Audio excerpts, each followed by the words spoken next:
आज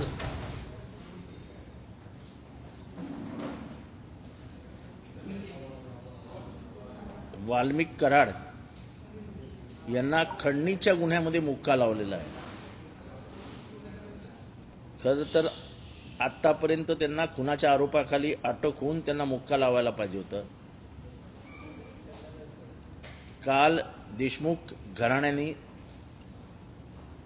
थोडीशी नाराजी दाखवली आणि आंदोलनाचा पवित्रा घेतला, म्हणून सरकारने हे पाऊल उचललेलं आहे। म्हणजे खरा तपास काय होतो हे कोणालाच कळायला मार्ग नाही।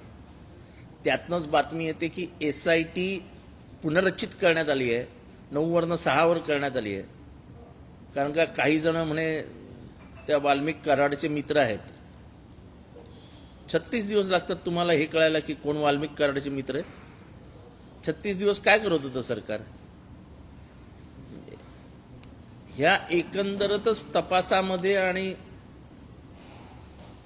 त्याच्या प्रगतीमध्ये जो हेळसांड होते आहे ती अत्यंत दुर्दैवी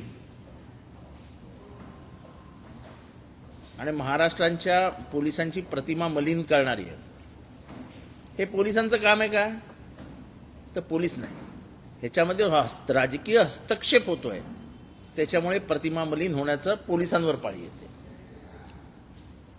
दुसरी गोष्ट आज मला स्पष्टपणाने सांगायचं आहे की ह्या खुनानंतर जो काही जातीचं लेबल प्रत्येकाला लावण्याचं काम सुरू आहे त्याच्यातनं महाराष्ट्राची हानी होते।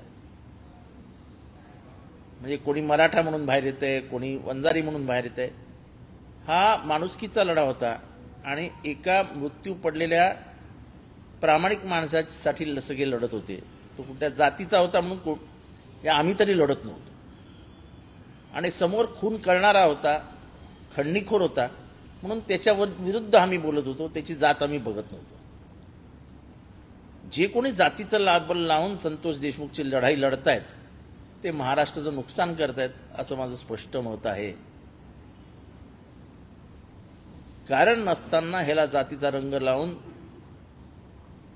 आपण गुन्हेगारांच्या भोवती सहानुभूतीचं वलय तयार होईल हेच करतोय।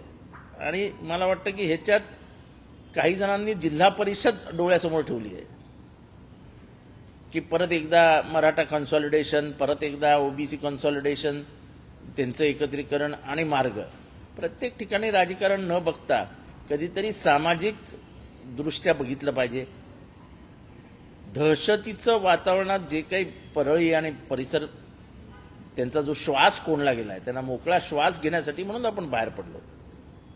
आपला पर्सनल अजेंडा रेटून मला वाटतं ह्या संतोष देशमुख खून प्रकरणात ज्या फोकसने, ज्या हेतूने आपण बाहेर पडलो त्या हेतूपासून आपण दूर जातो आहोत असं माझं मत आहे।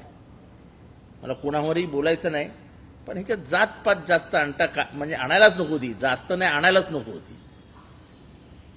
त्याच्यामुळे संतोष देशमुख, सोमनाथ सूर्यवंशी हे दोन्ही खून हे महाराष्ट्राला काळिमा पासणार आहेत। सोमनाथ सूर्यवंशीवरती तर अजूनही काही झालेलं नाही।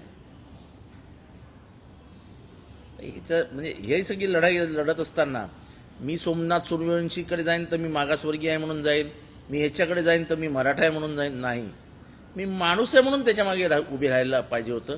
त्याच्यापासून काहीसा डायव्हर्जन काही जण घ्यायला लावत आहेत। मला त्यांनाही हात जोडून विनंती आहे की जातीची लेबल लावून ही लढाई लढू नका। तुम्ही ही लढाई कमकुवत करतात आणि महाराष्ट्राला बदनाम करतात।